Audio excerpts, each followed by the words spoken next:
আসসালামু আলাইকুম প্রিয় ভাই এবং বোন, দেশে এবং প্রবাসে যে যেখান থেকে আমার এই কথাগুলো শুনবেন, সকলের জন্য রমজানের শুভেচ্ছা। রমজানুল মুবারক 2025 উদযাপন উপলক্ষে আমরা বিভিন্ন সমাজের বিভিন্ন লোকজন কিন্তু বিভিন্নভাবে প্রস্তুতি গ্রহণ করতেছি। আমাদের দেশে কতিপয় দুর্নীতিবাজ ব্যবসায়ী তারা কিন্তু ছোলা বুট, সয়াবিন তেল, নিত্য প্রয়োজনীয় জিনিস এই রমজান উপলক্ষে যা যা লাগে, মসুর ডাল সহ সকল প্রকার ডাল এবং নিত্য প্রয়োজনীয় পণ্যগুলোর দাম কিভাবে বাড়ানো যায়, কিভাবে মজুতদারি করা যায়, এই চেষ্টায় তারা লিপ্ত। ইতিমধ্যেই আপনারা শুনেছেন খেজুরের দাম বাড়তি, সয়াবিন তেলের দাম বাড়তি, মসুর ডালের দাম বাড়তি, বিভিন্ন পণ্যের দাম তারা বাড়াইয়া দিছে, তারা মজুত করছে, স্টক করছে। সয়াবিন তো মার্কেট আউট, সয়াবিনকে তারা পাম তেলকে তারা সয়াবিন হিসাবে চালু করার চেষ্টা করতেছে। এই হলো দুর্নীতিবাজ কতিপয় ব্যবসায়ী, সকলে না কিন্তু, অনেক ব্যবসায়ী আছে ভালো, তাদেরকে আমরা ধন্যবাদ জানাই। কিন্তু কিছু কিছু ব্যবসায়ী আছে, কুচক্রি মহল আছে, যারা আমাদের এই রমজানকে সামনে রেখেই তারা সারা বছরের ব্যবসা করার চেষ্টা করে। এইটা ভয়ঙ্কর একটা রূপ নিছে আমাদের দেশে। এটা থেকে আমাদেরকে মুক্তি পেতে হবে, আমাদের মন মানসিকতাকে পরিহার করতে হবে। রমজান হলো সিয়াম সাধনার মাস। এই মাসে সকল প্রকার গুনাহ থেকে বিরত থাকার মাস, সকল প্রকার গুনাহ থেকে তওবা করে নতুন করে সুন্দরভাবে জীবন, গুনাহমুক্ত জীবন গড়ে তোলার মাস হলো এই রমজান মাস। তাকওয়া অর্জন করার মাস হলো এই রমজান মাস। আর এই রমজান মাসকে সামনে রেখে আমরা বিভিন্ন প্রস্তুতি গ্রহণ করেছি।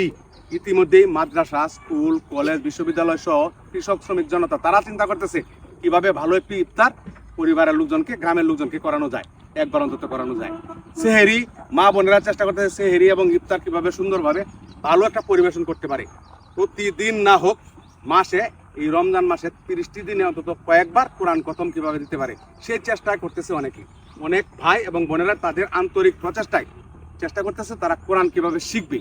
আমরা এই ধরনের প্রস্তুতিগুলা গ্রহণ করব, খারাপগুলাকে না বলবো, ভালোগুলাকে গ্রহণ করব।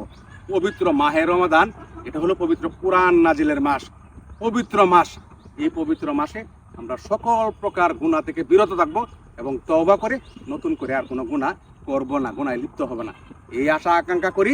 এবং আমরা সকলে মিলেমিশে এক ভাই আরেক ভাইয়ের সাথে যত রকমের দুর্নীতি আছে, অনিয়ম আছে, ঝগড়া আছে, বিবাদ আছে, এইগুলা এই অন্তত রমজান মাস উপলক্ষে আমরা চেষ্টা করব, চিন্তা করব আমরা যেন পরিহার করতে পারি, আমরা মিলমিশ করে চলতে পারি। এক ভাই আরেক ভাইয়ের সাথে ভালো সৌহার্দ্যপূর্ণ আচরণ করব এবং আমরা মিলেমিশে চলবো, আমাদের সমাজকে সুন্দরভাবে পরিচালনা করব ইনশাআল্লাহ। পবিত্র রমজানের প্রত্যেকটি রোজা, প্রত্যেকটি তারাবি আমরা সুন্দরভাবে পড়ব, এই আশা করি। এবং যারা বিভিন্ন মসজিদ কমিটিতে রয়েছেন, তারাবির ইমাম সাহেব যাকে নেবেন, অন্তত সম্মানজনক একটা অনারিয়াম দিবেন, তাকে মূল্যায়ন করবেন, ভালো একটা বেতন দিবেন, এই আশা আকাঙ্ক্ষা করি। সারা বছর আমরা চা পান এটা সেটা খাই, কিন্তু অনেক টাকা খরচ করি, কিন্তু রমজানে তারাবি যারা পড়ায় তাদেরকে কিন্তু আমরা টাকা পয়সা সবচেয়ে কম দিই। কেন এরকম যেন না হয়, আমরা চাই ভালোভাবে রমজান শেষে সুন্দর একটা ঈদ উদযাপন করব এবং ঈদটা যেন আনন্দময় হয়। এই বিষয়ে তাইবা কিছু বলো। পবিত্র মাহে রমজান মাস হচ্ছে এমন একটি মাস যে মাসে গুনাহ করলে আল্লাহ তাআলা মাফ করে দেন। আমরা এখন থেকে গুনাহ থেকে বিরত থাকবো ইনশাআল্লাহ। তাই নসু কিছু বলো। পবিত্র রমজানে আমরা সবাই মিলেমিশে থাকবো। মাশাআল্লাহ, আলহামদুলিল্লাহ। আল্লাহ হাফেজ। পরবর্তী কোনো ভিডিওতে দেখা হবে।